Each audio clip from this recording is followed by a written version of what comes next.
Head coach Jessica Fye, senior setter Nessa Johnson. Welcome to you both. How about that reception? What a great crowd. Best crowd of the year thus far, and we're just getting started. Well, see, I can't get a read on you because you're always subdued up here, and then you're in the crowd hooping and hollering. You know, I just got to make sure that everybody understands how exciting cross country is when I'm up here talking about it. Yeah, I don't know. I'm two different people, apparently, at the Hi-Ho luncheon. This team this year is just different. We're so close, and we were just working really hard for one another. We still have a long ways to go and a lot more accomplishments that we have to get, so it's just a good start. You know, just being back at home and home opener and the paint it black and, you know, get our fans, you know, in the seats and watch us come play. I mean, we're going to keep you on edge, that's for sure, when you watch us play.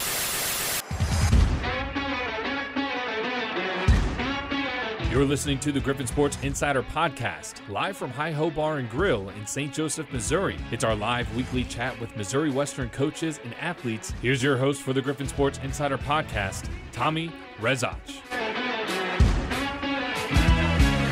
Well, good afternoon, everybody. Happy Monday, and welcome to our another edition of the Griffon Sports Insider Podcast, broadcasting live from Hi-Ho Bar and Grill in downtown St. Joseph on another lovely day, Monday, September 9th, 2024. Hope everybody had a good weekend as we gear up for another busy week ahead. It's the home opening week here at Missouri Western State University. For the first week and change, all of our Griffon athletes have been competing away from home. I mean, all of our teams were on big road trips this week. Football at Hayes, cross country near Omaha, Nebraska. We had soccer going up north to Bemidji, Minnesota, Aberdeen, South Dakota, and then volleyball was playing in Golden, Colorado. All told, a pretty great week for Griffon athletics. We'll get into all of that coming up. But, of course, the home openers, our first home events this week. It all starts this Thursday with women's soccer against William Jewell at 7. That'll be blackout night and also be preceded by our Gold Coat Barbecue, which is going to be starting up at 6:30 on the Bill Snyder Pavilion.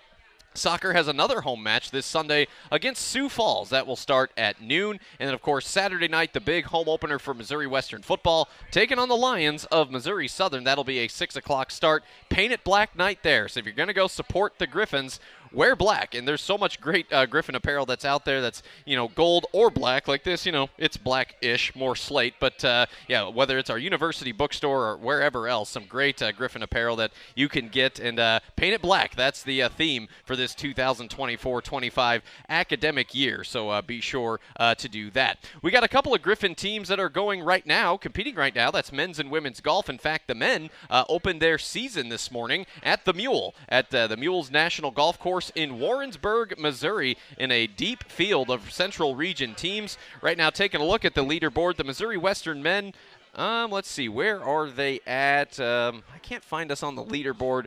Currently listed as 20th. Taking a look at the player leaderboard for men's golf at the moment. I still think there's a number of golfers that have yet to tee off, so we're kind of waiting on that.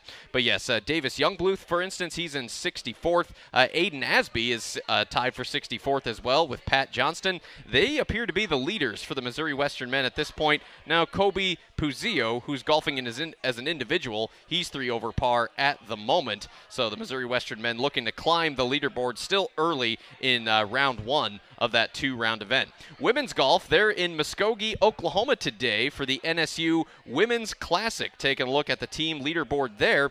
The Missouri Western women currently in 8th place, 4 over par through, it says, 3 holes. Taking a look at the player leaderboard in women's golf. Kylie Hopper, a freshman who finished in the top 25 last week. She is tied for 10th with Anais Vandele of Missouri Western. So a pair of Griffon golfers doing well. Saya Schweitzer tied for 10th as well. So 3 Griffon women's golfers right there in the top 10 early on through about the front 9 of the first round down there in Muskogee, Oklahoma. We'll, of course, have a complete first round recap of both men's and women's golf later today at gogriffons.com. Taking a look at the rest of what's happening in Griff Nation this week, Missouri Western Volleyball, they've got another big test on the road. They're going to Allendale, Michigan for what is the Hampton Inn & Suites Grand Rapids Downtown Classic. That'll be this Friday and Saturday in Allendale, Michigan on the campus of Grand Valley State University. Missouri Western is going to take on a ranked Grand Valley team Friday evening, but they're also going to see Saginaw Valley State, a team from the state of Michigan. They're going to play Davenport Saturday at noon, a team in the GLIAC Conference, and then Tiffin University out of the state of Ohio. That's who the Griffins will serve it up with on Saturday at 3. So 4 more matches on the road for Missouri Western Volleyball, who had a great showing in Golden, Colorado, took a top 5 team to 5 sets in Concordia St. Paul, and then swept their way through the rest of the weekend, getting sweeps over Colorado School of Mines, Concord of West Virginia, and 13th ranked Regis University. Missouri Western had a great weekend, which we'll talk about with Jessica Fye, and senior setter Nessa Johnson is here today. She'll be joining us on the program later on. Talked about women's soccer, 1-0-1 after the first 2 matches, a 1-0 win over defending Northern Sun Intercollegiate Conference champion Bemidji State. A goal in the 35th minute, that's all Western needed, and then they had an equally formidable test going to Aberdeen, South Dakota on Sunday, drawing against Northern State 1-1. And I mentioned how soccer has their home opener Thursday against Jewel. Well, that'll be the start of a 6-match homestand for Missouri Western. That's baseball stuff, having 6 straight matches at home. So that'll be great for women's soccer to play at Spratt Stadium in front of the home crowd, and obviously great chances for Griff Nation to get out and support Coach Plocher and the team. And one of his players, junior midfielder Annie McDevitt, she'll join us on the program today as well, so we look forward to that. Missouri Western football in action on Saturday against 24th-ranked Fort Hays State on the road. A very competitive first 3 quarters and change. Fort Hays State, though, scoring a touchdown to end the third quarter, and then one more with 2 minutes left. That would close the book on a 30-16 victory for the Tigers. I think Fort Hays State, not only are they going to move up the polls this week, but they're going to play Northwest in Maryville this week. I think they're going to cause some problems at Bearcat Stadium for sure. I think Hays early on, an impressive win over Angelo last week. So we'll find out. It's going to be interesting. I saw Emporia State enter the top 25 this week as well. But to quote Coach Tyler Fenwick, who we'll talk to later on, that loss does not define the season. It does not deter this team from achieving their goals. We got 9 games left, and we got a home opener against a team that's winless so far. 0-2, Missouri Southern. They had to take on 3rd-ranked Pitt on Saturday. Southern lost 42-17, and Southern lost their season opener to Midwestern State 18-11. So feel like the Griffins can get back at home. It'll be a raucous atmosphere under the lights. Pre-game at 5, the kickoff at 6 for the first home football game of the 2024 season. And, of course, we'll have our coaches panel coming up later on in the program, where we'll talk about a whole myriad of topics. We're glad you're with us at Hi-Ho Bar and Grill. The crowd continuing to file in here. Every table full. Good to see so many familiar faces, Gold Coaters, coaches, athletes, fans, you name it. Thanks to our patrons at Hi-Ho once again for supporting us and hosting us. Let's take a break. We'll come back in a minute and start it off talking about Missouri Western Cross Country, who just competed this past Friday in the Platte River Rumble Gold Meet at Mahoney State Park near Omaha, Nebraska. Cross Country will be idle this week. They'll be back in action Saturday, September 21st. So we'll talk about that with Coach Ingold next. It's the Griffon Sports Insider Podcast Coaches Show live from Hi-Ho Bar and Grill on the Griffon Sports Network. Back in a moment.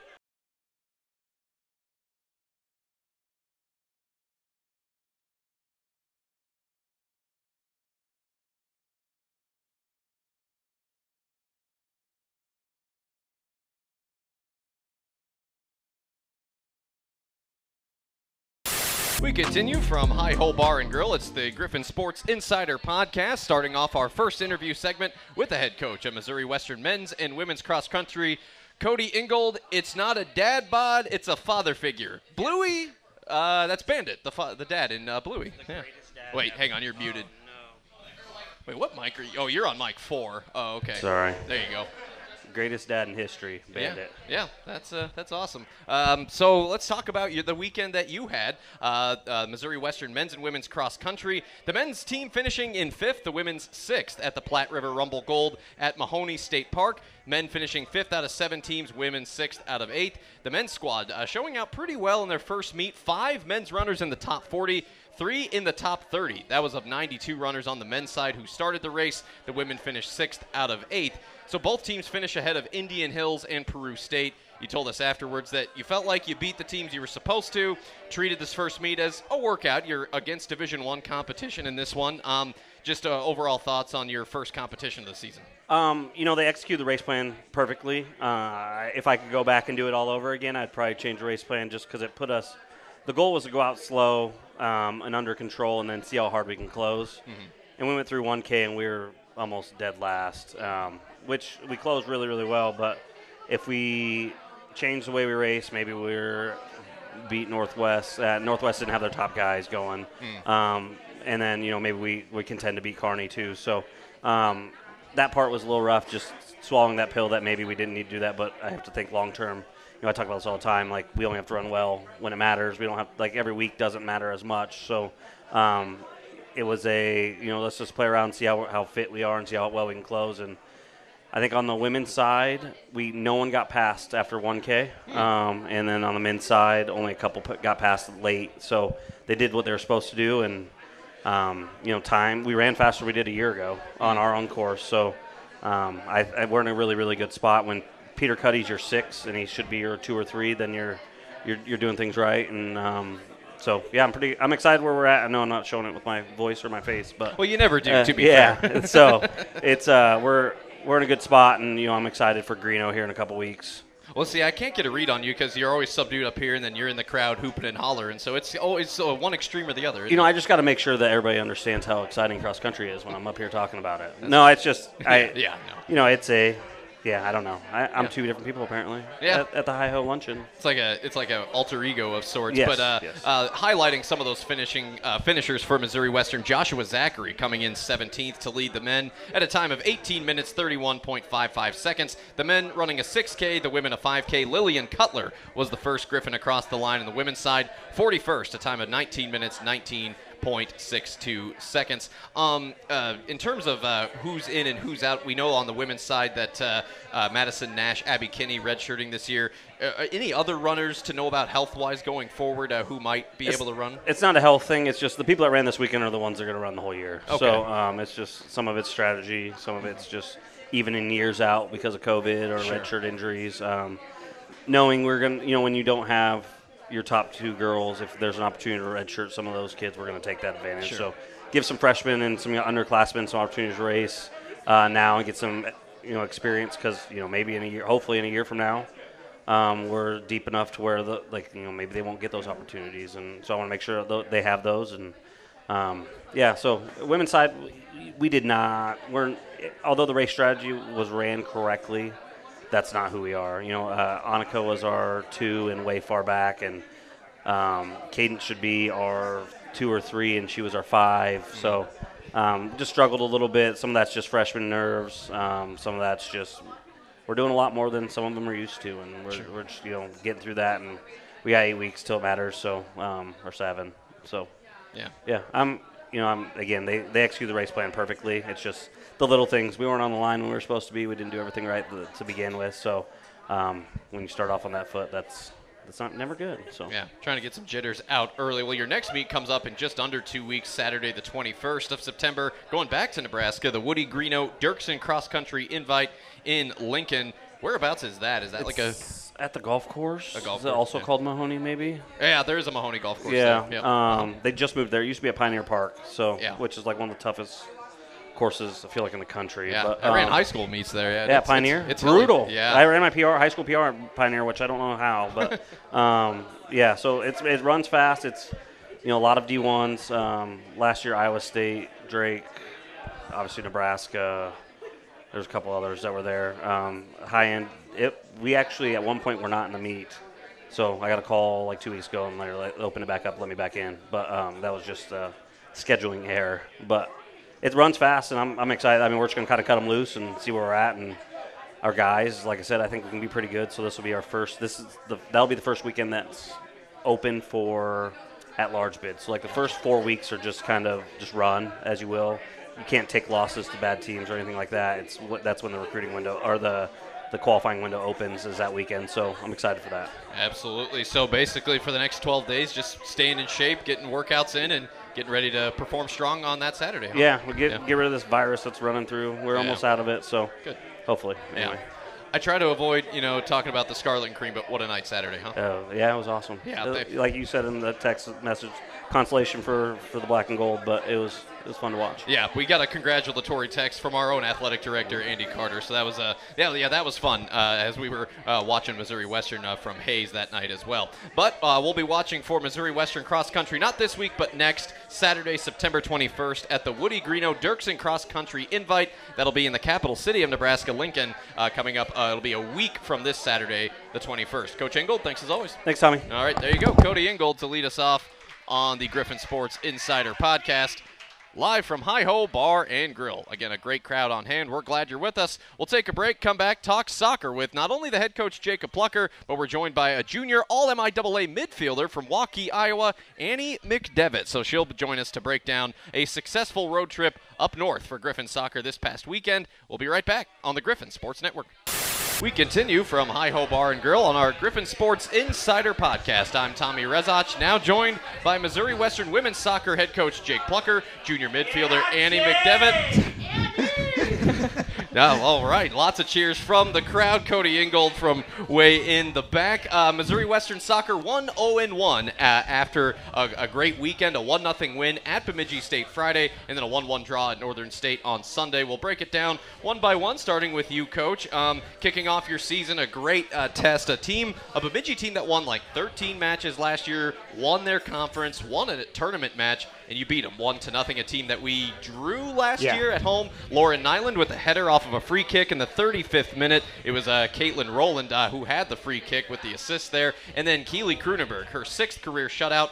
Only one shot on goal by the Beavers. She only has to log one save. What a way to open the season. Your thoughts? Yeah, Bemidji is one of those schools and teams that generally makes it far in the postseason. So for us to be able to come out and perform like we did and kind of control the game like we did was very promising and exciting to see, especially with kind of how things went last year with, we were up 1-0 and then kind of surrendered a goal late. We kind of said it was a redemption game for Nyland because she was the one who ultimately gave the penalty kick late, but she redeemed herself this year by scoring the goal. And I said we controlled. We were able to prevent and limit shots. Our back line and midfield did a really good job, and our attackers did a really good job of pressuring as well. We'd like to continue to build on that and try to get more in the back of the net. But for the very first game, very pleased with how it ended. And again, our first athlete interview on this live show this year, a junior midfielder from Waukee, Iowa, honorable mention all-conference last year, Annie McDevitt. Annie, again, welcome to you. You played practically every minute of this weekend. What was your perspective, just starting with Friday, in your mind, what was working well? I got to watch a portion of the broadcast. Seems like you guys were controlling possession and able to keep the pressure on them throughout. Yeah, okay, so on Friday, honestly, our team just came out ready to go.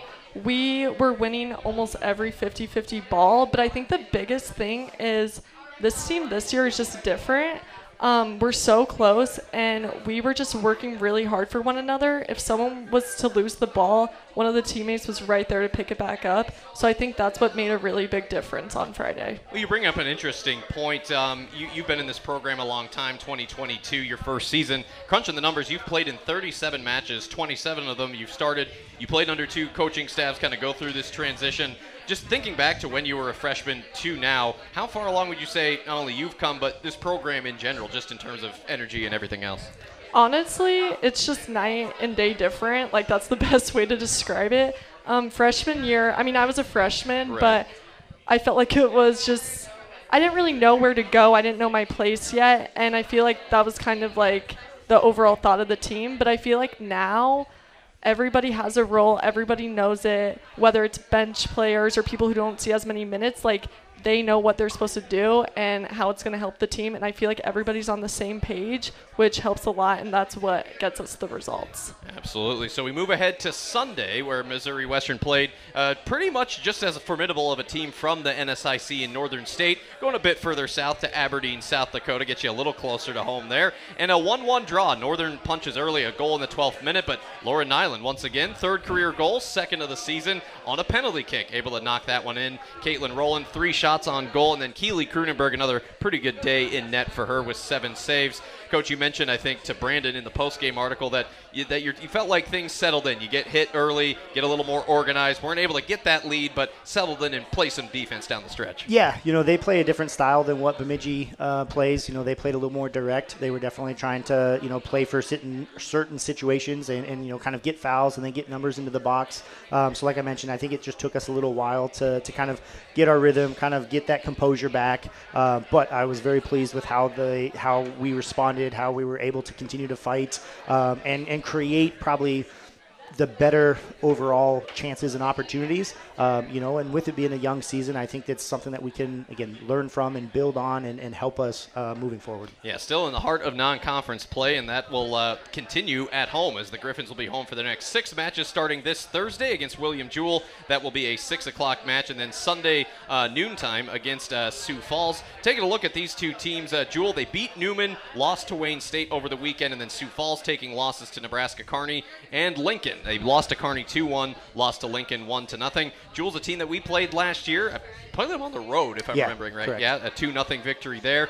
And this program hasn't played Sioux Falls in 5 years, and another regional team there. So starting with you, Jake, just what are you hoping to see Thursday and Sunday? Yeah, I just want us to be able to kind of build off of what, how we started these first 2 games. I think being at home, not having to be on the road, it'll be nice to, again, be playing at Spratt. And so I want us to be able to take those next steps, continue to possess, continue to play our style, and hopefully, like I said, expand on how things finished from this past weekend. And Annie, for you, again, playing here your 3rd year, what is maybe the advantage or the thing you guys look forward to the most when playing at home? I like the support. We usually get a good amount of student athletes supporting us, or whether it's family or friends. I think just seeing loved ones in the crowd and stuff, it really makes you feel like you're playing for something bigger than just yourself. And also, you get to sleep in your own bed. So. For sure. Well, I'm getting ready to call soccer for the first time in 4 years this Thursday. I'm really looking forward to it. But I know there's some folks, it kind of just depends on who you talk to. Some people are experts on it. Some are novices. So I'll just ask kind of a basic soccer question for those who may not know. You're a midfielder. That means you're playing some offense, you're playing some defense, you're hanging out between the penalty areas. In general, how would you describe your role as a midfielder? Well, more specifically, I'm a defensive mid, Okay. So I hang back a little bit more. Honestly, I just kind of run all over the place. I stay in front of the 2 center backs, try to defend, get balls out, connect all my passes. That's kind of my main role. That's what I would say. Yeah. She does a good job of helping us facilitate and kind of get the play going. And then also, if the opposing team is attacking, she does a great job of kind of slowing them down and even stopping that at times. So, again, she's kind of the heartbeat, and she's in that position that really can help us, get to where we want to go. Well, if you get any hate mail on misunderstood soccer terms or something, you know where to find me. But no, in all seriousness, looking forward to covering this team this year, and I think Griff Nation is going to look forward to watching this team 6 times between Thursday and then Friday, September 27th, the conference opener September 25th, but still 4 more non-conference matches to go. 2 of them this week, Thursday at 7 against Jewell, Sunday at noon against Sioux Falls. But you can listen to those not only on the Varsity Network app where you're listening to this show, but also streaming on the MIAA Network. Annie McDevitt, Jacob Plocher, thank you guys. Good luck this week. Thank you. Thank All you. right, there you go. Missouri Western women's soccer 1-0-1. Going unbeaten on the weekend, winning 1, drawing another against regional competition. We'll take another break. We'll talk Missouri Western volleyball. They played a slew of 4 matches this past Friday and Saturday against some very good teams in Golden, Colorado. Jessica Fye and senior setter Nessa Johnson will talk about it with us next on the Griffon Sports Insider Podcast, live from Hi-Ho Bar and Grill on the Griffon Sports Network. Continuing on from Hi-Ho Bar and Grill in St. Joseph, it's the Griffon Sports Insider Podcast. I'm Tommy Rezach, joined by 2 new guests of Missouri Western Volleyball, head coach Jessica Fye, senior setter Nessa Johnson. Welcome to you both. How about that reception? What a great crowd. Best crowd of the year thus far, and we're just getting started. But so are you guys. Season opening matches this past weekend, Friday, Saturday, the Ore Digger Classic on the campus of the Colorado School of Mines. You had a great test out of the gate against 5th-ranked Concordia St. Paul. You take them to 5 sets, winning the 2nd and the 4th. And then you didn't drop a set the rest of the weekend. School of Mines conquered a West Virginia, and 13th ranked Regis swept by these Griffins. Starting with you, Coach Phi, just couldn't have asked for much of a better start. I know you feel like that could have been a win on Friday against Concordia, but all in all, just some great stuff there. Yeah, very, very proud of how we came out. You know, when you're playing such a tough team right out the gate, you're just hoping that your team can match that level of intensity, and they did a really great job. It was almost harder to play the next match because it was so different. But no, they did a really great job. We saw some really nice things. We passed and served the ball very, very well. And a lot of the times, if you can just win that serve and pass battle, you're going to win a lot of matches. And that's, I think, what got us through at least 3 wins this weekend. So, yeah, happy with it. And Nessa, odd that you moved that mic up. Yeah, you're a little tangled up. Well, yeah, the cord. Yeah, get that. I get it. There we go. Okay. There you go. Awesome. Thank you. Move that up a little bit. Yeah, in front of your. There, that's better. Okay. Yeah. I'm new to this. Yeah, live radio. It's beautiful. But your performance on the weekend was stellar. 141 assists, which ranks top 5 in the league right now. 42 assists, 11 digs in that match against Concord. That's just scratching the surface of what this team did. But overall, for you guys to start off like that, I feel like expectations a bit high, right? Picked top 5 in the league, 5 seed in the conference tournament last year. How did you feel like things started for you and for this squad? I think going into this weekend, we knew that Coach had put us in this hard tournament because we could win. Yeah. And I think we went out and proved that. And it's just, we can't be satisfied, that's for sure. We still have a long ways to go and a lot more accomplishments that we have to get. So it's just a good start. Absolutely. Just a few other highlights to point out from the matches. In that first match against Concordia St. Paul, Emily Loy, a sophomore, coming out strong with a career-high 20 kills. Lily Kurz was blocking all weekend, had 7 blocks against School of Mines, and was hitting .583 to boot. Nessa Johnson against Mines, 14 digs, 31 assists for a double-double. And then the last match against Regis, 12 ace serves. So right now, it's early. Wow. It's very early, but Missouri Western, number 1 in the league with 32 blocks, number 1 with 31 aces, and Lily Kurz, we talked about her, number 1 in the league right now with 19 blocks. So this team has made a statement at least early on. Nessa, talking to you, in the times I got to watch you last year, there was, bandages and braces, a torn hip flexor is my understanding of it. And Labrum, yeah. What's that? Labrum. Labrum. Yep. Hip labrum. Yep. Okay. I apologize. That's No, you're why good. I went to media, not medical school. But you were able to persevere. 19 double-doubles, second team all-conference. Describe to me, when you play that last match at Civic, the journey of, getting healthy, getting repaired, so to speak, and now coming back strong. What was that experience like, and just how much better are you feeling this year? It's been a long journey, that's for sure. I got surgery in about December, around Christmas break time, and was on crutches for, I think, 8 weeks. Couldn't walk. And then it was a slow recovery from then, Brendan and Ashley. And I had PT back home, and I had PT here that were great to me. Showing up every day, I went to PT probably 6 or 7 times a week for about 9 months straight. So definitely had to put in some work, but I feel great now. Definitely a lot better than last year during this time. Yeah. So I'm just glad to be back, glad to be healthy. My last season, so I'm glad. Yeah, senior year for Nessa Johnson. And staying with you for a second, Nessa, Coach talked a bit in preseason about, the belief to build off of last year, emulate the success, shoot towards higher goals than last year. How have you seen this team believe in one another, both as individuals and also believing in each other as teammates? I think that starts off the court. I think we have built such a strong connection so far, especially with our freshmen early, and that's something we didn't quite do as well last year. So getting a good start off the court so that way we can build on the court, and I believe in them off, so it makes it easier to believe it on the court. And I just think that we all have higher expectations now, so it's easier to all see that and go from there. Yeah. Coach, anything to add on what Nessa said there? I mean, obviously quite a journey, and you've been able to watch it these last few years. Just how satisfying was it for you to see a fully healthy all-conference setter back out there for you? That was cool. Yeah. I think last year she did what she could, and I don't know. I've said this a million times. I don't know how she got through her season last year. I couldn't have done it.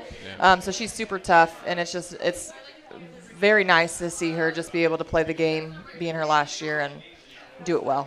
Yeah, well, some more non-conference challenges ahead for this team. Going a bit further to Allendale, Michigan for the Hampton Inn & Suites Grand Rapids Downtown Classic. This will be on the campus of Grand Valley State. Same, very similar deal. 2 matches Friday, 2 matches Saturday, and you serve it up early. Friday at 9 a.m. against Saginaw Valley State from the state of Michigan. 24th ranked Grand Valley Friday at 6. Davenport, the Griffins will play them Saturday noon, and then Tiffin from the state of Ohio Saturday at 3 o'clock. I guess for both of you, a lot of these are teams that we're not used to seeing. I believe we played Grand Valley either 2 years ago or last year. Davenport obviously in the same conference as Grand Valley. Not regional opponents, but you get a ranked team. Grand Valley State, the Lakers, ranked 24th. I guess how do you size up these teams going into the weekend? Yeah, I mean, I think it'll be a still tough tournament. We have a couple tough matches. Grand Valley ended the year really well. They have the player of the year in the conference and in the region. So she'll be someone that we'll have to really focus on and try to limit what she can do to us. And then Tiffin looked like they had a really strong season last year, too. So I think we're definitely going to be challenged this weekend. Maybe not to the height we were this previous weekend, but something that we talked about consistently, and they're probably sick of hearing me say it, is like if we're going to be a high-level team, we have to step out on the court and play high-level every single point. You can't pick and choose when you're going to play high-level just based on who's on the other side of the net. So, they got me fired up against the worst team we played this weekend, Concord, and I was like, what are we doing out there? Like, we're not playing high level, and so we just have to go out and put our best foot forward and play to that beat every single time we're out there. That's how we're going to become consistent, and that's how we're going to become great. Yeah. Good teams just pick and choose. Yeah. Nessa, anything else from you just going into the weekend? What are your overall thoughts, expectations? Definitely have to come out 4-0. We got a good start, but we're not satisfied, like I said earlier.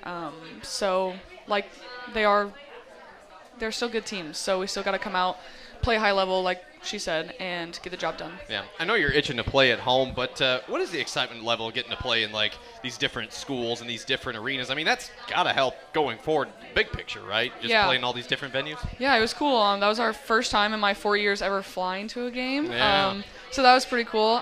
Different scenery as well, and Michigan, we've never been there either. So in my 4 years being here, so it's pretty cool to So it's pretty cool to go places and travel and get some time with the team and still get to play good teams. So that's right. And the traveling not quite done yet after this. Missouri Western will be in Bethany, Oklahoma next weekend, September 20th and 21st. Some Great American Conference opposition waiting there. But we got a lot before that. Friday at 9, Friday at 6, Saturday noon, Saturday 3. Saginaw Valley State, Grand Valley State, Davenport, Tiffin, live stats, live streaming, and, of course, game recaps available at GoGriffins.com. Nessa Johnson, Jessica Fye, great job, ladies, and good luck this week. Thank you. All right. Thank you guys for coming up. That is Jess Fye, Nessa Johnson joining us for our Missouri Western volleyball segment here on the Griffon Sports Insider Podcast. We will step aside for another break, and when we come back, we'll talk Missouri Western football with the head man Tyler Fenwick. The Griffins 1-1 coming into their home opener this Saturday against the Lions of Missouri Southern. All that and more coming up next from Hi-Ho Bar and Grill. Continuing from Hi-Ho Bar and Grill, the Griffon Sports Insider Podcast on a Monday as we roll through into our second half hour, talking football now with the head coach, Tyler Fenwick. The Griffins 1-1. We knew the first MIAA game was going to be a tough one. Fort Hays State playing at home for what was the second straight week. They were fresh off a win against a then-ranked Angelo State team. The Tigers of Hays, Griffins got down 7-0 early, able to get in front right before halftime, 13-10. A well-fought battle, particularly on defense. Both teams getting big stops, but Hays taking advantage of a few things, getting a couple of field goals out of halftime off of turnovers, and then punching in just a couple of timely touchdowns. One at the end of the third, one late in the fourth. 30-16 ended up being the final, whereas Missouri Western had the momentum. In the second quarter, Hays kind of seized it down the stretch in the second half. Coach, thinking back on that game, I know penalties stand out, obviously, 11 of them on the side of Missouri Western, but field position. Yeah. You guys started 7 drives inside your own 20. Meanwhile, Hays had 4 drives start in plus territory. So that right there put your defense in some hard spots. Offense had long fields throughout the night. Just frustrating. I know third down, too. That was another one that it was just a struggle throughout. Defensive scrap, I know, but, disappointing, I know, just talking to you afterwards, just been a day and a half, just probably a chance to watch the film. Mm-hmm. Just where do you start looking back on it? Disappointing. I think more so than anything, just the inconsistency that we continue to have. I was hoping that the mistakes that we made in game one were going to, that we were going to diminish some of those mistakes, and I just felt like we just had new mistakes. Yeah. Some same, but we had some new mistakes, and we just kind of kept putting ourselves in bad situations. With penalties, with maybe a busted assignment, critical. It just felt like the mistakes that we had were mistakes that were really, really big mistakes. Going into the game and kind of the message to our players was like, this is. Fort Hays has got a lot of returners. They got a lot of experience. They're a team that you can't have mistakes and think that you're going to get away with it. And they didn't make a lot of mistakes. They played a pretty clean game, and we made the mistakes. And so, they're a team that when you watch their film, they play consistent. And when you get out there, they just know where to go and where to be and all that. They're a good football team. They have a nice plan. They play together. They got 20 seniors. They got a bunch of 20 returners. They got and so that's our mistakes. When I look at when you break down the film and you look at who's making the mistakes and where they're coming from, a lot of them are from guys that don't have the experience, and that they have to experience those things, and hopefully that when that happens, then they learn from it and then they don't do it again. Yeah, 2 games down, and you talked about it. Some of the similar mistakes, some special teams miscues and things, and I feel like penalties. There's probably been a lot of those the first 2 games as well. And there's some positives. We'll get to some bright spots from that game as well. We talked about it in post game. The muffed kickoff to start the second half, kind of somewhat set the tone. And you talked about Hays being fairly mistake-free because they were making mistakes that kept us in it early. They had the pick in the red zone. They had a roughing the punter penalty that kept the drive alive for us, but Hays was turnover-free, penalty-free in the second half. But going back to that muffed kickoff, credit to your defense. They were putting some tough spots to hold Hays to 3, those back-to-back drives. Probably, at least a small victory, at least is something that kept the game within reach for a longer period of time. But for your offense, did you feel a shift in energy after that muffed kickoff? I know that's kind of, almost discombobulating when that happens, but was that kind of a hard thing to overcome in that second half, do you think? Well, I think at first you sit there and you go, you give them another short field, number one. But then, when the defense comes out and they hold them to a field goal, you feel like, okay, we got away with one here. 3 points, we should be able to make that up. And, but offensively, we weren't good enough offensively to be able to give up anything. We weren't good enough in the passing game. I thought we ran the ball well.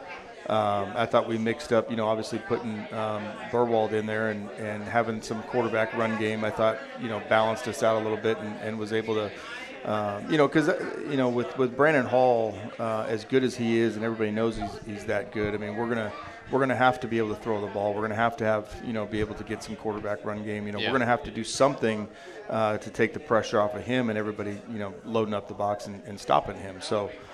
He can only make so many people miss, and even though sometimes he can handle the extra guy, but we're gonna have to be better in the different phases of the offensive game, and we're not there yet. Yeah, certainly one positive. That's back-to-back weeks where the Griffins have rushed for over 200 yards, and Brandon Burwald, who we got to see play quarterback for the first time, giving us a spark beginning in that second quarter in the run game. He averaged 8 yards a carry, 11 carries for 88 total yards to lead the rushing attack. But let's talk about pass game a little bit.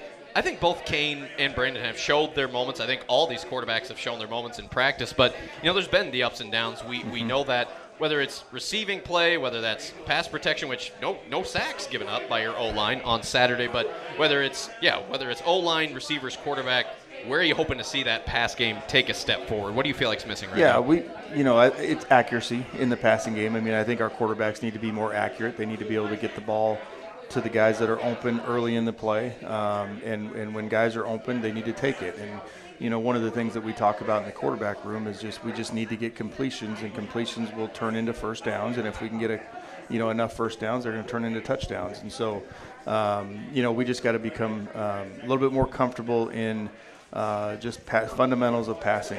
Just being and that's where your accuracy comes from. Having good feet, making sure that you understand, what the coverage is, having a pre-snap plan. And I think sometimes we get out there and we want to snap the ball and figure it out later. And, that's the inexperience that we have at quarterback in this offense, and that will come, and we're going to figure out. I'm not sure which direction we're going to head, going to this next game. We've seen some good things, and out of both of them, through camp, through the first 2 games, and so we kind of have some decisions to make and kind of see what direction we're going to head. But they both and Cody. I mean, Cody's got the strongest arm out of all of them, and so he. We got to figure out. We're gonna let them compete. This week and Tuesday and Wednesday practice and see who's going to be more accurate passer. We had talked about Cody, that being his strength with the deep ball. We knew Brandon was kind of the speedster, and Donovan the most experienced at the D2 level, and also the biggest frame. You said you brought in Brandon. The plan was to bring him in for some run plays. Yeah. To that extent, it did work. Did you have a thought of maybe trying another one in Cody? Was there a thought of maybe giving him a series? No, just because I felt like we needed the quarterback run game to kind of keep us in it and kind of help keep move the chains, and there were some things early in the week that we said that that we might get him in there and throw him in the beginning of a series, and that was kind of the plan was all right, let's put Brandon in there and let's get some quarterback run game going, and and then I thought, well, okay, let's see what kind of rhythm he's got. He looks comfortable, and he took us down and scored and threw the touchdown to Mike Haggerty, and so I thought, what, let's just keep going with them, and let's see if we can mix it up and take some pressure. They were blitzing us. They were trying to blitz the run, I think, and take away Brandon Hall. And so that opened up some things for him to read it and pull it and get some big gains, 17, 18-yard gains. And I think it kind of balanced us out a little bit, and it might have changed their game plan a little bit as far as like how aggressive they can be. Yeah, and even when they tried to take away B. Hall, he still had a pretty productive night, 10 carries for 75 yards. We know the run game has certainly been a positive, as has the defense. Jaden Brown, another monstrous game in the first half, 2 solo sacks, which he hadn't had any in his career leading into Saturday, so great to see for a veteran. You sacked Jack Dawson, I think it was 7 times last year, 5 times again this year. Antonio Taylor has had interceptions now in back-to-back weeks. Yeah. We've talked about guys up front like Braden Everton. Thought Garrett Watson, again, looked pretty strong when called upon. Yeah. And again, those guys, backs against the wall through no fault of their own at times there on Saturday. Through 2 weeks, what have you been encouraged about from Coach EJ and just everything they're doing? I think more than anything, just the adjustments that we have to make and being able to just put our guys in position to be successful. We're probably, we've been probably blitzing a little bit more than we probably used to, but I think that's because we have some speed and we have some aggressiveness, and our linebackers can hit gaps pretty quick and get some tackles for loss and put the offense in some third and long, second and extra long situations that makes them a little bit more passing situations, and we can kind of pin our ears back. So. Which has created the sacks and things like that. So I think right now we kind of have to settle in defensively as far as just I think we get a little bit too hyped up and a little bit too sometimes some of those it's like they're like a puppy dog that's like going to chase a ball, and it's like, where's the ball? Go get the ball, and sometimes some of the mistakes that we have on defense are because we get a little bit ahead of ourselves and we get too hyped up and we forget what our job is. Your job isn't always go to the ball. Sometimes your job is to, it's to make sure you're in the right gap so that wherever the ball goes, that person that's in that gap can make the play. And so I think those are the things that we need to, just kind of understand and understand the foundation of the defense and understand what your actual job is to make sure that this defense works all the time.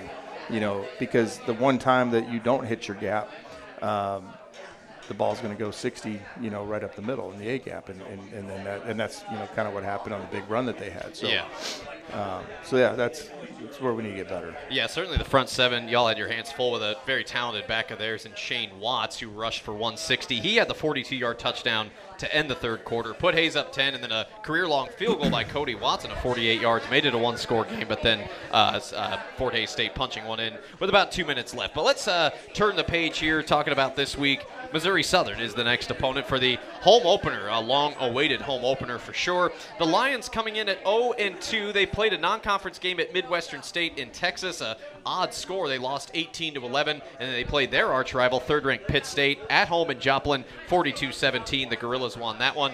struggling a bit offensively out of the gate is most so. They return that quarterback in Luke Sampson, have Nathan Glades back at running back, a number of receivers that they've got there, a number of returners up front defensively too.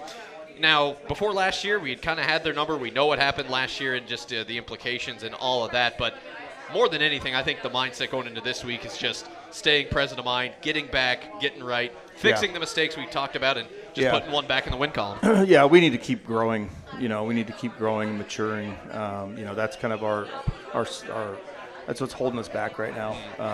Missouri Southern's, I think they're a good football team. They're big. Their offensive line is enormous.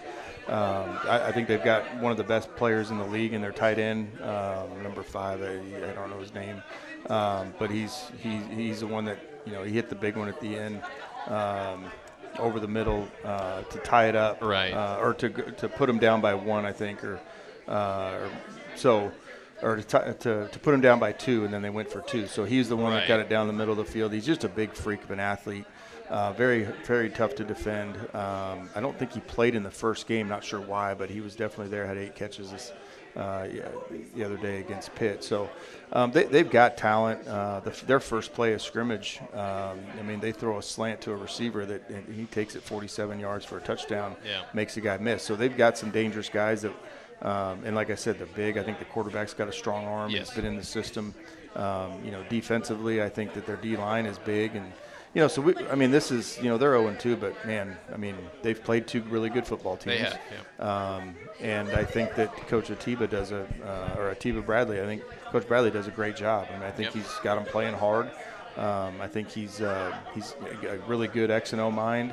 I think he's we got our hands full. That's for sure. Yeah, that's Deontay Campbell. Yes, their big Campbell. tight end. Deontay Campbell. 6'4", 6'4", 240. Yeah. 6 grabs for 94 the last time he saw the Griffins, and he had 6 touchdowns. He runs like a receiver. Yeah, it's scary. Almost reminded me of what's his name, Devin Garrison from Pitt, about the same size, similar numbers. So he was a big factor for them. The pass game, I think, going to be a strength for them once they do get it together. They've struggled to run it early, but they've got size on both lines of scrimmage.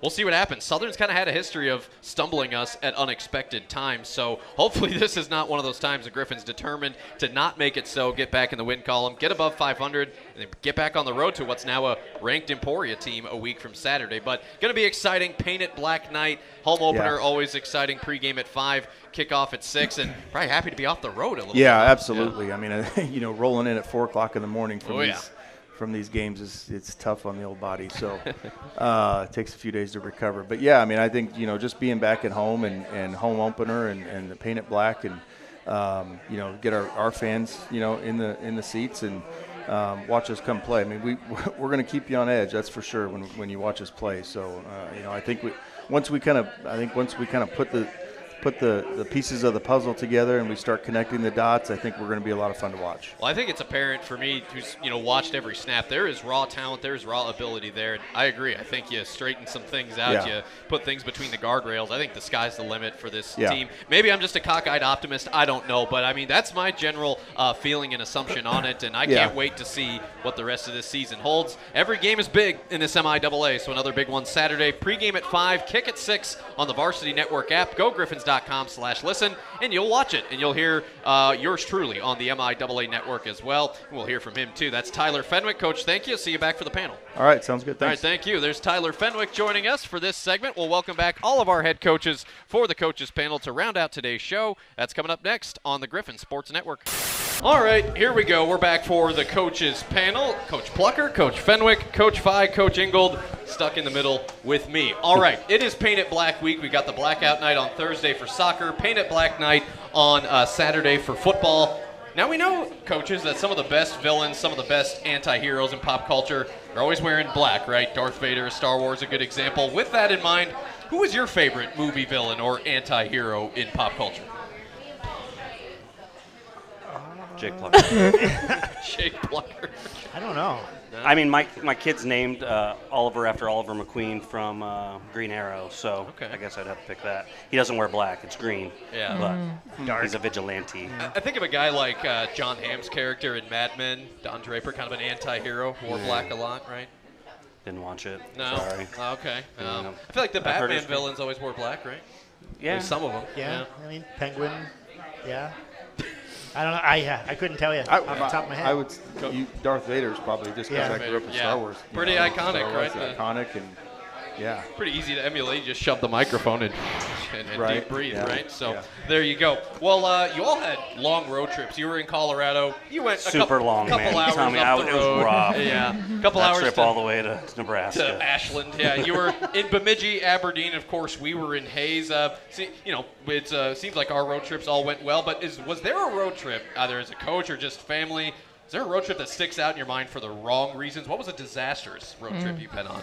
I've got a good one. Yeah, go ahead. We were on our way to, this is when I was at Washburn, we were on our way to Kearney, and we were stopping at this little tiny Subway, and it had like a drive-through with an overhang, and our bus driver ripped it around, and he shattered the whole side of the bus windows, like going into this drive-through, and we had to run across the street to Orscheln's. He had to buy like a ladder, some tarp, some duct tape, and we had to duct tape the window up, and there was glass all inside.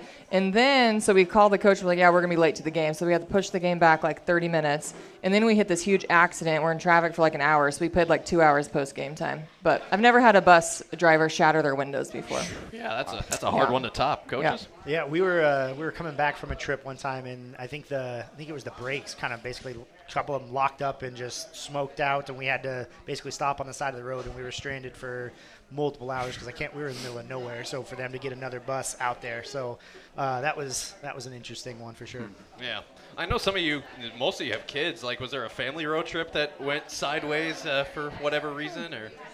We went all the way to Myrtle Beach with my children and had no issues. But we can't go to Kansas City now without them. Are we there yet? It's hot. I'm hungry. I got to pee. It's brutal.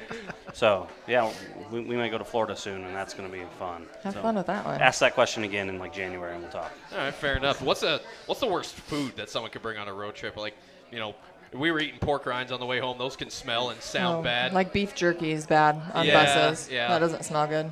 I'd say anything that just kind of lingers. Yeah. Onions. Anyone brings a sandwich with onions on it? Like, come on, man. Oh, yeah. Coach Fenwick, what's your road trip snack? What's your go-to? Road trip snack. I usually get these little orange. They're like little orange candies that you get. They're like 2 for $2. Oh, are they like the chewy, like the soft ones? Yeah, nobody likes them, and they've always they're like got in your grandma's like bowl at Thanksgiving. Like that. On the side table. Yeah, that nobody eats. I'm the only one that eats. I like those actually. Yeah, they're good. Yeah. See, okay, I finally found somebody that likes them. Yep. So, I don't like it. I like most candy though, so I'm not too hard to please in that area. Yeah. This was about 5 years ago. I was on a road trip with a girl I was dating at the time with their family. I annoyed the heck out of her dad, and I didn't know it till well after the fact. I was just munching. That's why it's an X. I was munching. Yeah, probably. I was munching dill pickle sunflower seeds. I'm kind of loud in general, and yeah, it was bad. Well, let's stay on food to round out this round table. We know the Gold Coat Barbecue is coming up Thursday at 6:30. They'll be watching Coach Plocher and soccer take on William Jewell. Cody Ingold, let's say he's hosting a barbecue. Coaches, what do you bring it if we were to host a coach's barbecue? What do you bring it to this thing? Jake's going to bring the meat. I'll provide the beer. Okay. Nope. Water. That or a nice water and Gatorade. A nice dip. There's a good ranch dip that I make. Nice. Yeah. My wife's probably bringing some kind of like a pasta salad or something like that. He's not bringing it. His wife is. Just remember that. Yeah. God bless Angela That's right. Fenwick. Coach Pye, how about you? You got to do like a good avocado salsa or something, I like that. Yeah. How about a yard game? What's the best yard game at a barbecue? Cornhole. That's a good one. I mean, we've been playing this one, Cube. Cube. Oh, that one was fun. Yeah. That one was fun. Enlighten me. What is that? It's just some. Winners. It's so Trying hard to knock play. down some blocks. Yeah, there's some wood blocks on each end, and then there's a Cody castle in the middle. and Me and my I- wife went undefeated over 4th of July. We lost one, but then we went on a 6-run. I don't remember. I think I split. I think I went 1 for 1 that weekend. I I can't remember if it was last summer or this summer. Cody and I had a pretty impressive run against Berg and. Oh yeah, we destroyed the lacrosse. She team. probably still loses sleep over Yeah. losing. Oh wait, Definitely. and me and my wife also destroyed you. Yeah. Yeah. Berg and Grayson, See- we would go up against them, and I am the most athletic cross-country coach there is in the nation, I think. So I don't lose yard games. With me and Plucker are You're teammates. just flexing all over the place. Well, pretty it's not. competitive. It's flexing on He cross-country doesn't coaches. have an ego problem, though. No, not at all. I think Coach Berg's going to get on the phone with the league and challenge that we're assertion. getting some death stares right now. Yeah. But, She just threw a flag, so.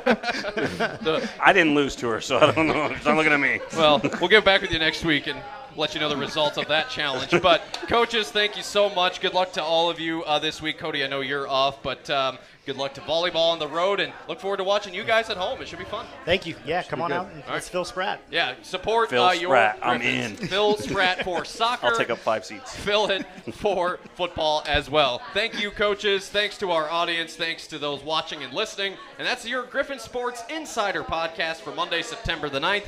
Subscribe. You can listen and watch back on YouTube, Spotify, Apple, wherever you get your podcasts. We'll see you back here next Monday at noon. Until then, so long.